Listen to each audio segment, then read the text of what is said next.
My name is Savannah Taylor, and my background with trauma, I would say started in childhood. For me, it kind of goes back to mostly the women in my family that came before me. I kind of come from an anxious family, people who have dealt with some trauma and manifest in anxiety, and they don't really get help for it, and then it kind of ends up getting passed from generation to generation. But I would say that's kind of where it started. I was always a very anxious child and struggled kind of getting that under control. But for me, the most significant trauma in my life came around age 17 and 18 from a relationship that I was in. Some of the most difficult symptoms I dealt with were actually just being in a constant state of fight or flight after enduring a very significant trauma. I became very hypervigilant and very, very sensitive to external stimuli.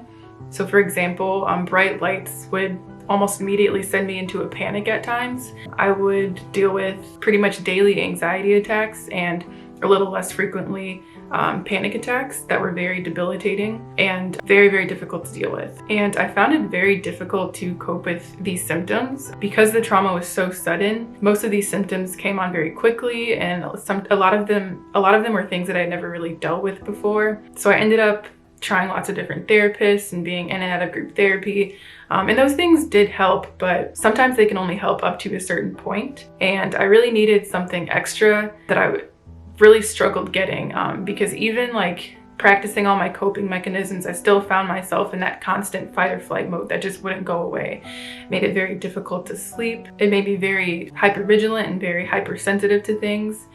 And as a result of that, I really developed some short-term, very unhealthy coping mechanisms. At times it would be like heavy binge drinking, at times it was binge eating, and lots of other unhealthy coping mechanisms that really affected my life a lot. A lot of these symptoms would really manifest physically for me, so I struggled with a lot of really bad stomach issues, acid reflux. At one point I had what's called pityriasis rosea, where you basically, due to stress, break out in like a lot of bumps and things like that on your face. So basically, a lot of these symptoms would manifest physically for me in a lot of different ways. So my experience with receiving SGB was very, very positive, and I'm very thankful for that. So I actually noticed a change within the first like 24 hours or so after getting the procedure. I found that I had had the best night of sleep I had had in probably years, if I'm being honest. It didn't take me forever to go to sleep like it usually does. I didn't have this like sense of impending doom and anxiety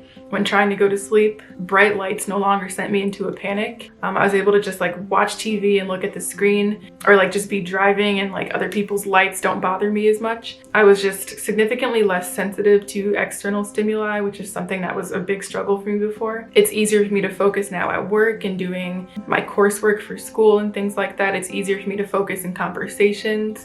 I no longer feel like just constantly anxious and constantly like something's about to go down. And so it really just improved my quality of life almost immediately.